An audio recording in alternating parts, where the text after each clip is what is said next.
It has been recognized over the past few years that a large percentage of the brightest young minds in the education system are those with disabilities, who have not been specifically catered for.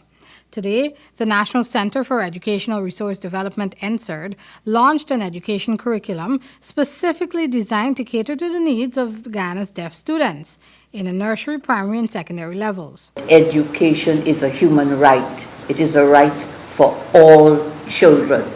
Doesn't specify it's a right for children without a disability or for rich children or for children in a part of the country. Every single child deserves a quality education. That was Chief Planning Officer of the Ministry of Education, EVELYN Hamilton. She recognized across the board that students with disabilities have been able to aptly rival their more abled counterparts. But there are still some shortcomings that the education system has to remedy in order to level the playing field. We have to provide the facilities, the equipment, the trained teachers, and we have to be supported by many organizations. Hamilton, who also serves as the chairperson of the National Commission on Disabilities, emphasized the contribution of the United Nations Children's Emergency Fund. Meanwhile, assisting Guyana in this effort was Dr. Karen Cumberbatch, a graduate of the University of the West Indies. She reflected on some of the considerations that were put into crafting the curriculum.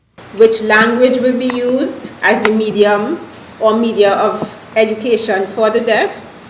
Namely, you have English, you have Guyanese Sign Language, you have Signed English, and of course you have Guyanese Creole.